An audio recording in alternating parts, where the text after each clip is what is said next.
Hello and welcome to Late Night with Father Kelly. So I recorded this, what's going to come the same thing, last night, but much later at night. But I got to the end of it and thought, I didn't like the way some things came out. I used the same word like 17 times on accident. And you know what? I'm in charge. I can do this. So in case you're seeing this as, in case you're subscribed and you're getting this again, it is technically the same things I'm going over here on my little board of all the stuff, but hopefully it'll sound better than before. A little practical note: I do post this on Facebook and probably end up other places too. I don't like Facebook. I think it's not good for us. I don't want people to have to go through Facebook to get to that. So if you subscribe to either the YouTube channel or to the SoundCloud, you'll get notified somehow that there's new stuff posted. You don't have to go on Facebook to get it. Great. I don't know how that works. I don't want to be one of those like and subscribe now people. But it does have its practical purposes. So if you would like to receive updates about these videos or recordings and not have to go on Facebook or other social media to get them, do subscribe. It makes it easier for you. It has been a while since I've done one of these. I think the last one I posted was maybe January 31st. So what I'm going to do is go through a bunch of topics that I had wanted to do in a much more complete kind of way, but I thought it was better to do them more briefly than I maybe originally intended to, but to get them done. Because what would happen otherwise is that I would say, oh, I'm going to do a full length of what I wanted to on these topics, and then I'll think of more topics, and then I'll be back to those, and they sort of pile up in the background, and I feel guilty about it, it becomes a burden, and then nothing happens at all. So if I just go ahead and do them, even in a simplified form, I think it'll be a relief to me, and still hopefully be good for you. And then more stuff can come, and I won't be annoyed at myself. So hopefully it's an enjoyable process. I'll try and make the segues make sense, though thinking of last night, it does go on a little bit long on the same topic, but hopefully they're different enough examples that it does remain interesting. One thing that I wanted to talk about in between now and last time was the idea of acedia. I thought I would get around to it on a previous recording during the snowstorm. We were all stuck inside. I thought that'd be a great topic to talk about, a great thing to address. Say, I'm going to do this recording to fight off acedia as an example to other people who might be needing to fight off acedia. Turns out, didn't need to do that at all. So what is acedia? Before I explain that, it's that, when you think, oh, I'll take a nap. It's my day off or it's a snow day. And then you lay around, maybe you watch something, and then you take a nap again, and then you maybe eat something and you kind of just lounge all day. And your thought is that you're going to be resting, but you get to the end of it and you realize you're actually exhausted still. That's what acedia feels like. It can also look like, having, I have all day to get stuff done, and suddenly 10 p.m. happens and you've gotten nothing done. And so it takes a conscious effort very often to get out of that. Say, I'm going to not just mope around today and do real stuff. Now, it's not being a workaholic either. There's a right level to it, but it is very tempting to just veg out and really feel worse. That doesn't mean good relaxation isn't. Sometimes it is perfectly appropriate to take a nap all afternoon. Nothing wrong with that in the right context. But that feeling of acedia is different when we think we're resting, we justify it because we claim that we're resting, but really we know it's not actually restful. And it is very easy to slip into that on times, quarantine in general, all the stuff we've been experiencing. I bet all of you know what acedia is if I've talked about it here. You need to know the name for it. And so it's important to get out of that because it doesn't actually make us happy. It makes us really feel quite miserably, even though we think we're resting. And so I wanted to make something to talk about that in the snowstorm time. Turns out I had plenty to do, and there was absolutely no risk of acedia because I spent all of those 3 or 4 days as answering emails and making phone calls because I guess everybody else thought hey, I'm going to get stuff done too. So it was not a lounging about, stuck inside time. Stuck inside, yes, but a lot of things still went on, including so much that it didn't get around to doing one of these. Well, some of the topics have to do with like a month ago, but that's just the way it is. But I'll talk about something first that is more recent. We are in Lent, as is known, but Sundays in Lent are not part of Lent. And I think that's a classic Catholic both and. I mean, even the sentence itself is kind of funny. Sundays in Lent, it's Lent before, it's in the midst of Lent, are not part of Lent. But they are obviously part of Lent because they're literally in Lent. So how are they both part of Lent and not part of Lent? Well, again, it's a classic Catholic both and. So if you count from Ash Wednesday to the evening of Holy Thursday, you only get 40 days by excluding Sundays. And so just by the math, Sundays are not part of Lent. They're not what the church expects to be part of Lent. But we wear purple at Mass and don't sing the Gloria, so it is Lenten. Every Sunday Mass celebrates the resurrection, but we are subdued on Sunday Masses in Lent, so they are part of Lent in a way, but they're also not. In a way that makes sense, in a way that's can be good for you, our Lenten penances don't apply during Sundays in Lent. Now, suppose for your Lenten penance, you're going to quit smoking, and so you're giving up smoking altogether for Lent, and that's your discipline for Lent. A very hard one, certainly, and worthy of effort. That's the kind of Lenten discipline that you don't go back on Sundays. Just for a practical sake, that would be a bad idea. But if you gave up chocolate for Lent, or gave up alcohol for Lent, it would be very appropriate to have some chocolate or a glass of wine on Sundays, because having that makes us remember the days of Lent even more. If we take a break from our disciplines on one day and rest properly, then when we go back to our disciplines on Monday, it makes us appreciate it all the more. The risk of trying to just power through for 46 straight days is that we're liable to get jaded by it, or to more easily fail. So, as so often happens in her wisdom, the church gives us a system that actually responds well to human nature. The church asks us to do penances 6 days at a time, but then intentionally gives us the 7th day off to rest and sort of come back to normal. And then we'd be on the next day number 1, really day number 2, because Sunday is the first day of the week. Then we can actually do so in a more refreshed and more focused way and probably be more successful.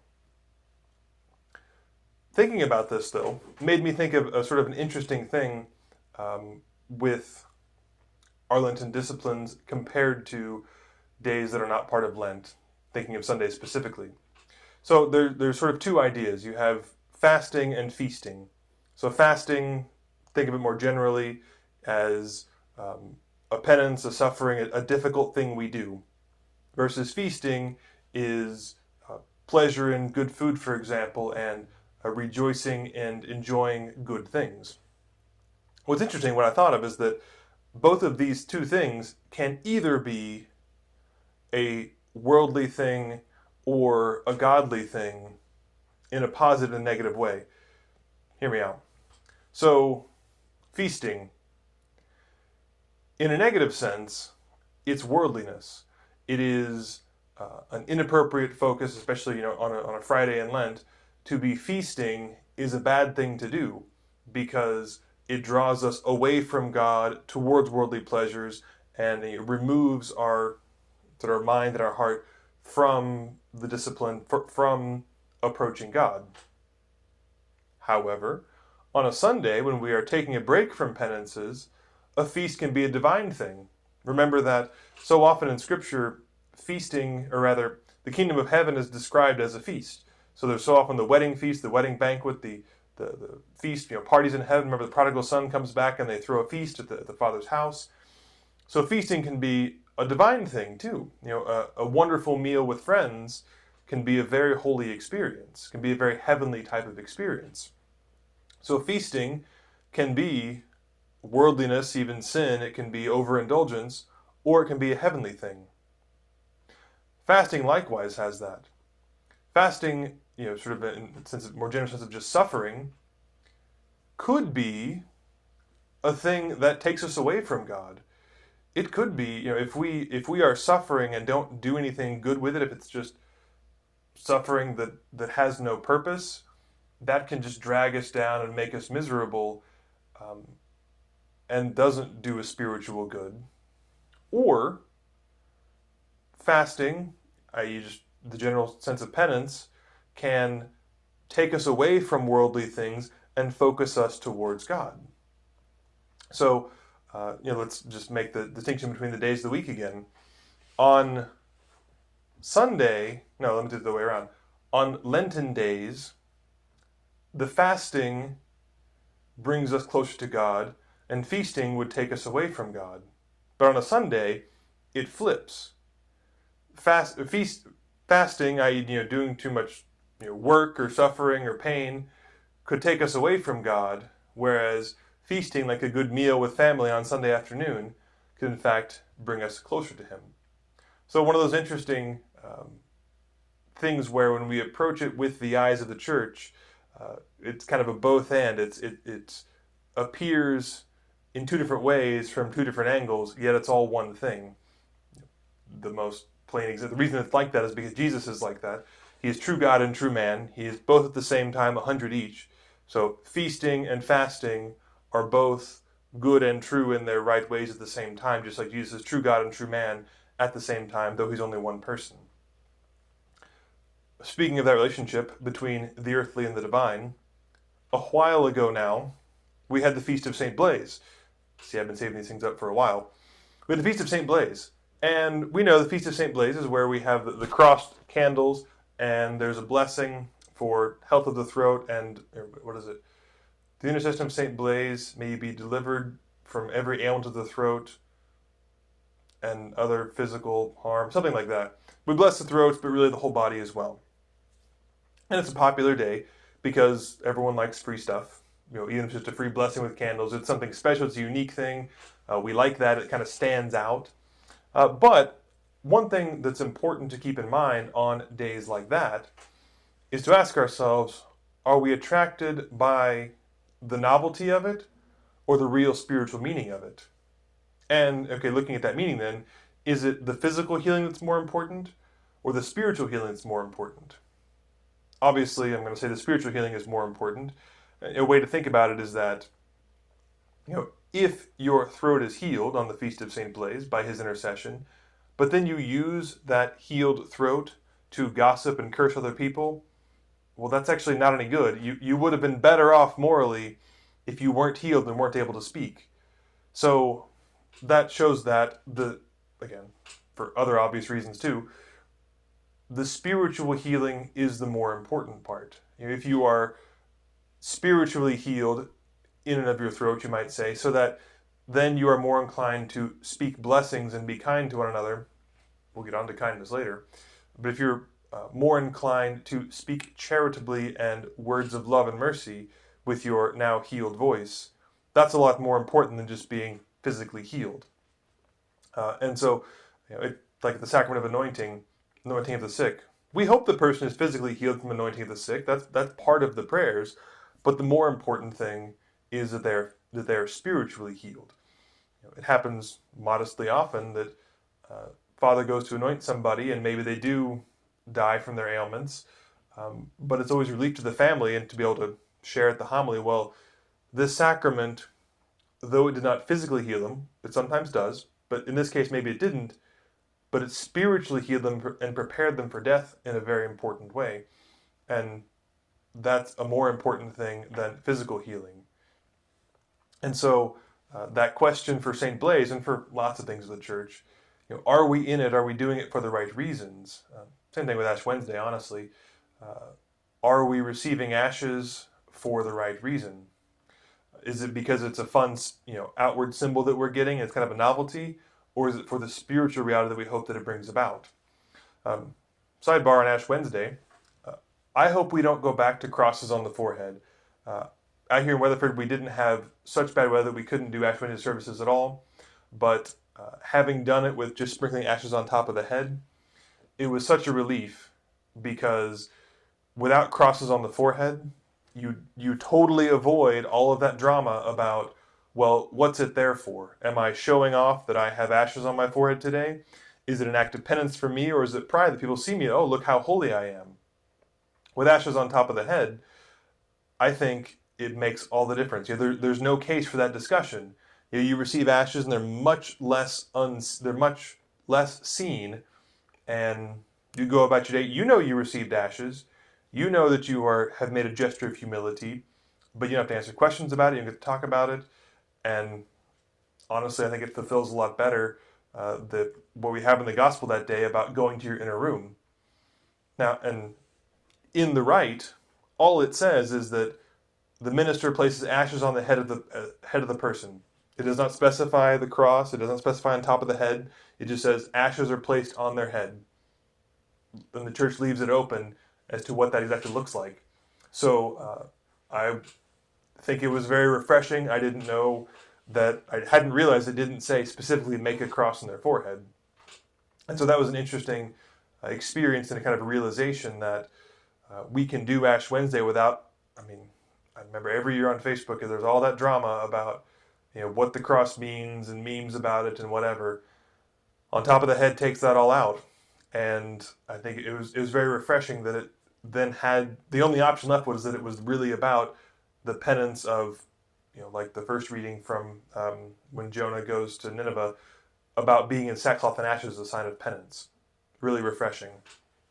Okay, that was a sidebar. It wasn't even in my notes, but I wanted to get that in. Going back to the idea of what is, I don't know, maybe it's not a very good segue here. Let me just go into it. So my notes say last week. This is copy and pasted from when I wrote this like a month ago. A few weeks ago, I was reading an article, something on sports, and I had to take a survey to read the article. So instead of having ads, they take a survey from a company, you answer some questions, and they're getting information from you, and that's how they pay for the article. Okay, fine. But the first few questions were innocuous. I don't remember what they were now.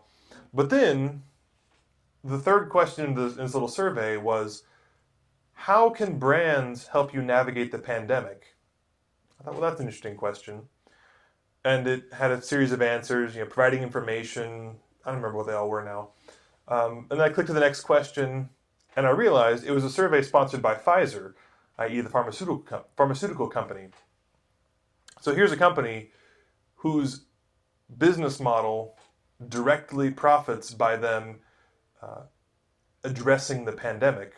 So here they were trying to position themselves like, oh, how can we, the pharmaceutical company, help you navigate this pandemic, dear consumer? It's like, aha. But they were framing it all in like a totally, altruistic, neutral way. Like, oh, let us help you out of the goodness of our hearts. Like, come on. No. This company and many like them, honestly, all kinds of companies are, you've probably gotten tons of emails, here's how we're helping you with the pandemic. It's like Ford. Like, really? Ford? Chevrolet, you're going to help me deal with the pandemic? I wonder what your solution is. Maybe it has I should buy a new car to help me get over the pandemic. Let me buy a Jeep so I can go out and have adventures instead of being stuck inside. They are profiting off of our emotional and psychological vulnerabilities. We're stuck inside, we're captive, we're miserable, we're just anxious, and so companies are eager to come in and help us with dealing with the pandemic. No, you do not need a company to help you navigate the pandemic. There are professionals, friends, family, people who know what they're talking about. That's what we need to help navigate the pandemic. Specifically, people who don't make any profit by how we navigate it. Amazon would love to help us whatever way, but their kind of help makes Jeff Bezos more money. That's why they care about helping. they're not really concerned about us and our personal well-being. So next few things I want to talk about are hitting on that kind of topic of I want to point out a couple things that I've noticed where there's help there, or things are passed off as really better than they actually are. It's the same kind of thing that, I mean, I mentioned a lot of companies do this, but I've also been seeing it a lot from smug celebrities who, be nice, or think positive. There'll be a big banner somewhere, a big sign with Oprah or something like that. It's like, think positively, or friendliness is the answer, or it'll have, of course, their smiling picture and some platitude, and then the brand name or the product over in the corner. And some of them are getting pretty bold. I don't remember I do not remember what it was. It was some female celebrity musician, maybe, and I wish I could remember the exact quote. I was just so stunned by it. I really thought it was sarcasm. I really thought it was irony of some sort, because it was so bold. It literally said, like, being nice will be our salvation, or friendliness will save us. It was something like that. That sounded so campy and so obviously not true, or so such a canned line. But then as I kind of went about my business, I was like, no, holy crap, they really are pitching that as the real deal. That being nice, or put on a smile, is really going to get us through this pandemic in a meaningful way. Now, let me be clear. I do think you should be nice. Look for optimism and the virtue of hope. Okay, that's a way of thinking positive, I guess. Yeah, be friendly to people you meet. There's nothing wrong with that. But friendliness is not the answer. It's part of it. But a lot of things, being friendly and nice, are not going to fix. One thing I want to connect this with, and this is a very sensitive thing, so I'm going to proceed carefully, and very often, not every time, but very often, when there is something like a mass shooter or someone who makes a bomb, I think that's far too common and is not to be taken lightly whatsoever. But I think this is important to point out. Modestly often in those situations, the people, they of course, they interview the people that were around that person who did that, and so often, not every time, but very often, all everyone has to say is, "Oh, well, they always seem nice in the office. They were so friendly. They were such a positive person at work. I didn't know anything was wrong. They just seemed nice all the time. They were a great person to work with."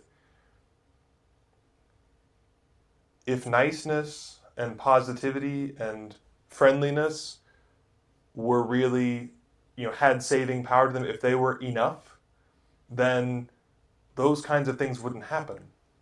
Now, I'm not at all saying that those kinds of things are caused by friendly people. Obviously, most friendly people, most nice people, most positive people really are that, and are not going to do any of those sorts of terrible things.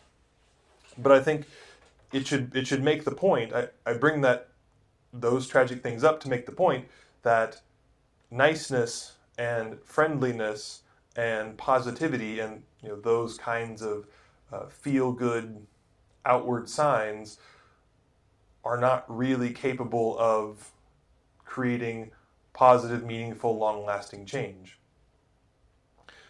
Further example of that, I've seen a number of people in my office lately who have either hit rock bottom, or are frustrated with bouncing around from various worldly experiences, or shallow religion, and are finally looking for something real and meaningful to give their life to. If there's someone like that who is, this isn't one of them, but he's someone who's an alcoholic and just has finally come to the very end of it, and your answer to them is, well, just be nice and that'll make everything okay. Think positive, that'll fix it. Well, be friendly and that'll be your salvation. No, that would be insulting to say that to somebody. That would be a slap in the face to their trials and difficulties. Now, I know that the sign from whoever that was that I saw in Walmart was not meaning to to deal with um, deep, you know, personal anguish, but the boldness with which it was stated that it really did have this smug sensibility that, well, here I am, the famous celebrity, I'm going to give you my advice. Just be nice to people, and that will get us through this. No, that's not going to work. But what happens is that people really do live with that mentality. You know, I think it's true that a lot of folks, that's all that they know. All they have is advice dispensed by people on TV whom are presenting a smiling face, usually promoting a product. And what I want to get around to saying, or what I am saying, is that that's not going to do it. But if we pay attention, that kind of thing is everywhere, where something shallow and not very meaningful is presented as the thing that will get us through and save us. Another example, a few months ago, we had the Super Bowl. I admit I don't even know what teams were in it, but I guarantee that those two teams spent millions of dollars in the weeks leading up to it promoting their brand, trying to rope people into it, of course, to get them, obviously, to watch the game, buy products, buy jerseys and whatever. And they pitch it as, if you are a fan of this team and buy our stuff, you will have a meaningful life. This will be a happy thing, right? Car companies do this all the time too, where they show people on TV having great adventures, and if you buy a Jeep, you're going to be happy. If you buy a Subaru, you're going to be happy just like this. You might have good experiences. The team who, if you care about a Super Bowl team, you're going to have a fun time watching the game, and if your team wins, it's going to be great. But eventually the game is over. And even if your team won, after a few weeks, the excitement goes away and you're back to normal life. Now, for most people, maybe that's, we expect that. I'm an OSU fan. It's been a great season for basketball. But eventually it's going to be over and life will go on, and I'm okay with that. But there are people out there whose entire existence is wrapped up in their favorite football team or their favorite basketball team or their favorite soccer team or their favorite brand or whatever. And if that goes under or doesn't perform well or once the season's over, they are in despair, depression until it comes around again. That's not a way to live. There's all kinds of, your favorite celebrity, your favorite politician, who invariably will not be popular anymore, say something stupid, do something horrible where you have to sort of disown them a little bit. And so don't make that your thing. Enjoy those things. That's fine. Enjoy sports. That's great. But don't make it the reason for your existence. Like, I literally heard a Mountain Dew commercial, and one of the characters in the commercial says that Mountain Dew is the reason for his existence. I mean, I know it was sort of a joking commercial character, but people take that seriously. There literally are people out there for whom Mountain Dew and Taco Bell defines their existence. And that's sad, because Mountain Dew is just a freaking soda and Taco Bell is a greasy restaurant. That's no way to define your existence. Another one, in Car Magazine, I saw an article from somebody who I guess makes YouTube videos about cleaning cars, and they were saying that, well, in these difficult times, it's cathartic for people to see. They apparently watch this guy go from a dirty car and he cleans it up, really nice. Okay, I could see how that would be sort of enjoyable to watch a time or two. But then he went on to say that basically to frame cleaning your car as a genuine, significant coping mechanism for all the stresses in your life. Like, okay, you had a bad week at work, so you spent Friday afternoon cleaning your car. Okay, that could be a satisfying way. But then do you trash your car so that you can clean it later to be No, it's unsustainable. It won't see you through. Another thing, big pickups are everywhere. I laughed Not anybody getting hurt or having a hard time necessarily, but when the first ice storm we had, when it was that super slick ice everywhere, I saw on my drive from Guthrie to Weatherford, I saw 7 pickups in the median or off on various places of having slid off the road. 7 pickups, only one car. And then later, when it was super cold, I saw a whole lot more pickups, mostly big diesel pickups, who were stuck on the side of the road. It's like, sorry, man, your big manly pickup that was gonna you know, make you feel awesome. Guess it didn't work out for you. A caveat, like so many things. If you need a big ass pickup for something, you got lots of work to do, lots of off road places to go. Fine, have a big pickup. If you need it, awesome. But the pickup is not your salvation. It's going to let you down, just like every other material thing will. It's nice if you need it. It's great. It can be fun to have. I enjoy my Subaru, but I know it's just a car. My fancy off-road tires that I have, they're fun to. I can go more places than maybe other people could, but they're just freaking tires. I can get stuck. I have gotten stuck. Had to help myself and get pulled out. It's not going to be your salvation. So don't put. And I know this might sound silly, but people really do. Read the bumper stickers. Their truck is what defines their existence, or the stickers on the back of their truck is what defines their existence. That ain't good, because the truck's going to break, and then what are you going to do? Another thing. I'm almost done, I promise. And then we'll get to the homily for this weekend. I've been talking about things that are cheap substitutes, we might call them. Things that present themselves as what we really need, the thing that will really make us happy, but aren't. I've had occasionally to buy lots of, not lots of, but a modest amount of household stuff, lamps and microwaves, that sort of stuff. And you go to Walmart, which is often sometimes the only store that has sort of the range of things you need.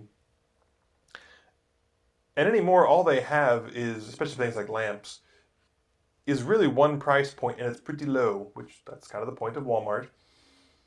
But I'm always conflicted because an $8 lamp, yeah, it's going to work as a lamp, but only once. Like, you assemble the lamp and then don't touch it.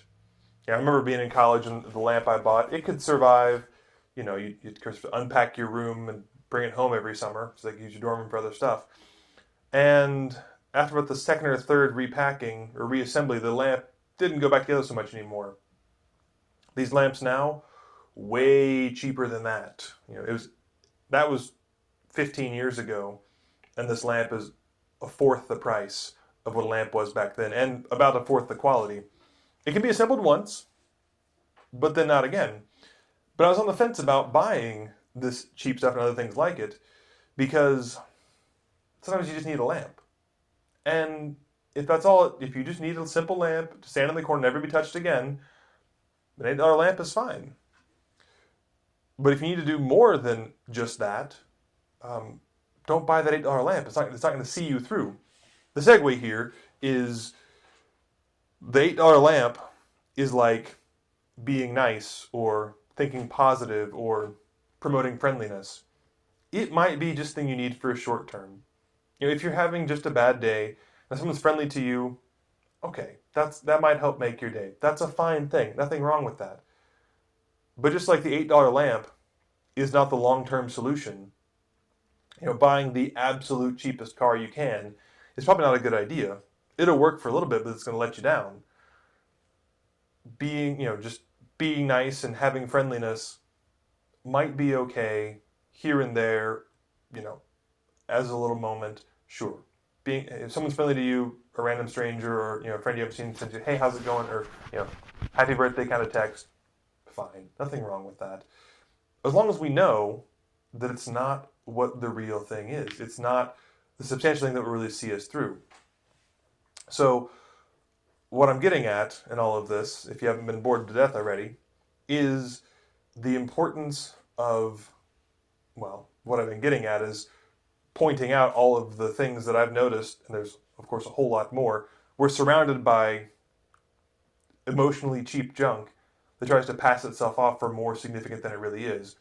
And if we want to actually be happy, we need to notice that and not give it what it wants, not let Pfizer or Jeep or whomever the heck, or the Denver Broncos be more than they ought to be. Let them be a football team, but not your counselor. Let Pfizer be the company who makes a vaccine that helps, but not the one who guides you through the pandemic. Right? I think you know what I mean. That it's important for us to gauge how much trust and how much authority we give to things in our life, and only to not give authority to things, ideas, people who don't actually have the answers we need, who don't actually have the legitimate comfort, and they don't have what we need. They're just trying to give us a quick thing, a short thing, a brief thing, a shallow thing, to make some money off of us, give us a quick feel good, but not a real substantial thing. Instead, look for the substantial things. Now, to the homily from this weekend, third Sunday of Lent. Has to do with this. You'll see where we get it. Not exactly the same, but it does get to the same point in the end. What do people know about Catholics? What do people know about us? And I'm asking that question not as a way to like, oh, aren't we great? People think really good things about us. But I think it's a good self-evaluation tool. If we ask, what do people think? It helps us see how we're doing. It doesn't give the whole picture necessarily, but the way people perceive us at least says something about how good of a job we are doing being who we ought to be. So what do people generally know about Catholics? They know that we eat fish on Fridays in Lent. They know that Pope Francis is our guy, but that some of us like him and some of us don't. They know that the Mass is different from, for example, a Baptist service, but they couldn't really tell you maybe how it's that different and why it is we don't have open communion. They know we have something with rosaries and candles and Mary, and our cross has Jesus on it, but they don't really know what's up with that. Those things are generally true, but they're not even close to the full picture. As it is, honestly, Catholics are seen as kind of a quirky subset of Christians with some strange habits and customs, but whose teachings don't really carry much weight. Those Catholics, they say, they make a lot of noise about certain political things, and they seem to have archaic moralities, but, ignore them. They're not really, they don't have to take us very seriously. But what if people knew that we didn't eat meat on Fridays as a sacrifice for the salvation of souls? What if they knew that Pope Francis is indeed our guy, but that's important because as a successor of the apostles, as a successor to St. Peter, he is the papacy is the focus of the church, being the church founded by Jesus Christ himself, continued throughout the centuries. What if they knew that the Mass is different because we literally receive in our bodies the spiritual nourishment of the Eucharist, that if we exercise it, gives us spiritual strength far beyond the ordinary? What if they knew that our rosaries and candles and Jesus on the cross and Mary are part of a beautiful prayer life that brings the depth of the faith to our senses in a meaningful and tangible way? If they knew all of that, then when we talk about the grave moral evil of abortion, or when we call out legislation for the disordered way which it redefines the human person, then they would listen.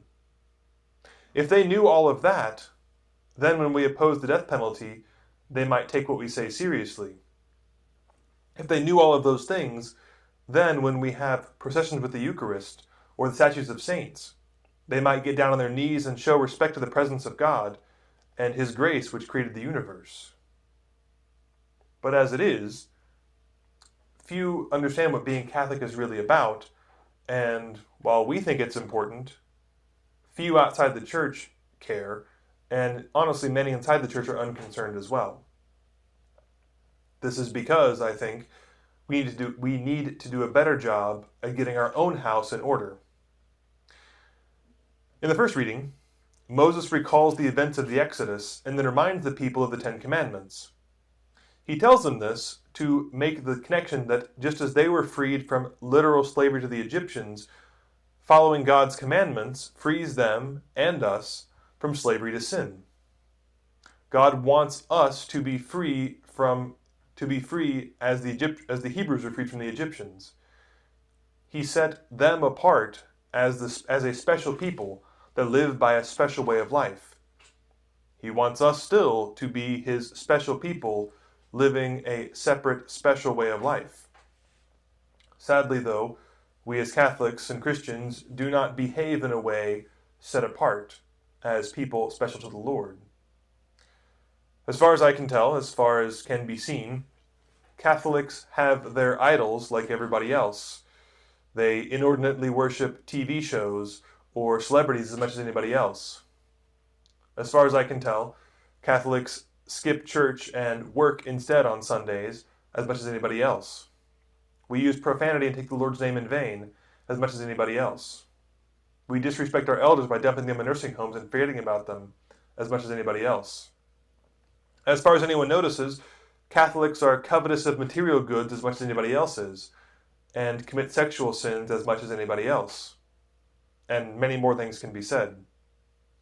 In so many ways, though our faith tells us to do otherwise, we are in great need of cleansing the temples of our lives and activities to truly be a people set apart by the Lord. As it is right now, our moral authority is in a low state because we do not live as special people set apart by God as our faith directs us to. And clergy have failed in this as much as anybody else. There are perhaps many ways to explain this, to explain how we got here, but at least for these purposes, it doesn't matter. All that matters is that we correct it. The good news is that it is not too late to do this.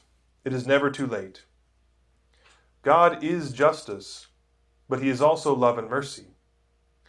The sins of a father will affect his family, as Moses says, for 3 or 4 generations. But also, as Moses said, the Lord is merciful for 1,000 generations.